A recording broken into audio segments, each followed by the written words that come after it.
Hey, this is Matthew Hall, MatthewHallPhotography.com. I had a camera strap break on me recently. It needs to be replaced. I usually work with two camera bodies, so I was very interested in getting a two-camera leather strap. Some of these are commercially made, $250 and up, a little bit on the expensive side. If you take a look at how they're made, you can figure out a way pretty easily to do it with a couple belts and some basic hardware you can get at a hardware store. I made mine about an hour worth of time and $40. So to get started, you need two belts. I got these two belts at Kohl's. Regular price $35. I got them on sale for $13.50 each. They're the same length. I went with a 40-inch belt. I'm about 6'2", that's about 1.88 meters if you're metric.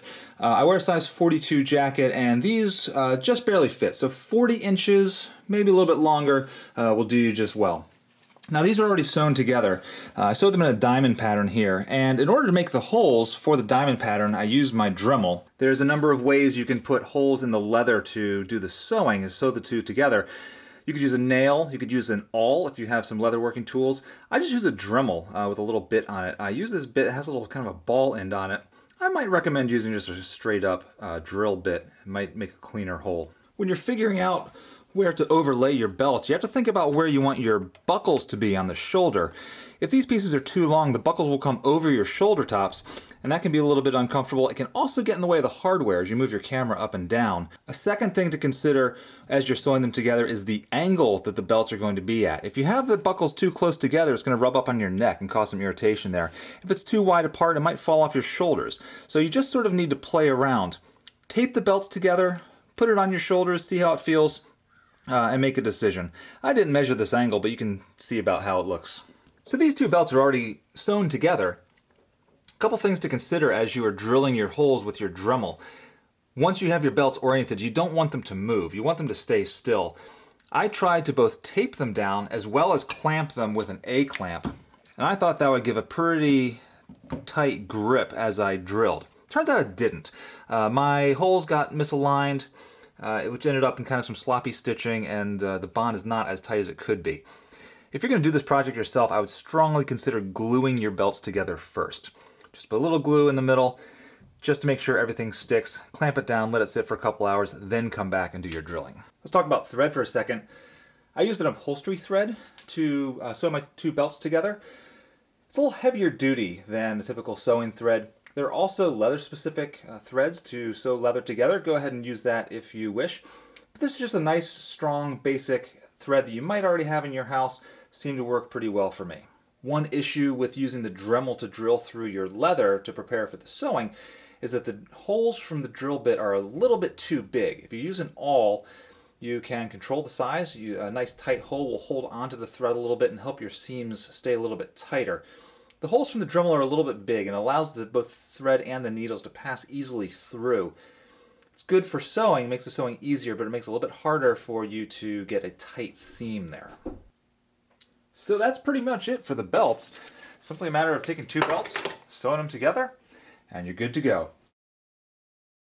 So let's talk now about the hardware that you're going to need in order to attach your camera to your strap. Basically, you need some type of device that will allow your camera to slide up and down on the strap, and then you'll need something to connect it to the camera itself. Anything else in between is really just a matter of improving the mobility of the camera. How well you can hold it up to your face, how well you can turn the camera, lots of options that you can go with.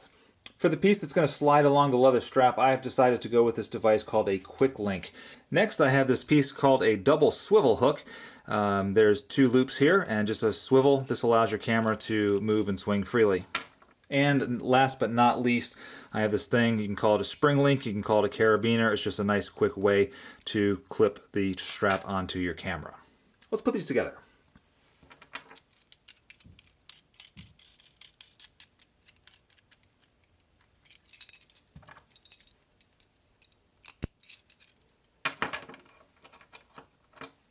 One thing to think about when you're buying the hardware is how much weight it's going to be able to hold. All of these components are made by a company called Blue Hawk, and the packaging contains their recommended weight limits. The weakest part of this system is the double swivel, and even that is rated to hold up to 100 pounds, more than enough for a camera. Last thing to do is to put the hardware onto the strap, and we're good to go. here's my strap. Now, I want this little bolt to be on the inside of the strap, so I just need to make sure it's on the right side. Put that on there. Attach the buckle. We'll do the same to the other side.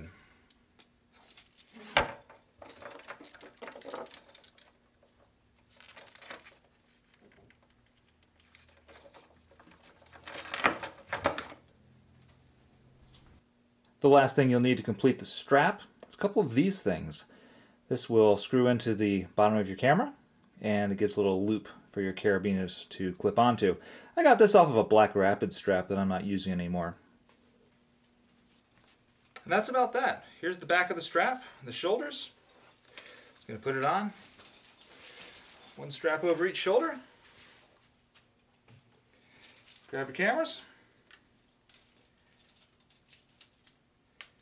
And clip them onto the carabiners. Good to go.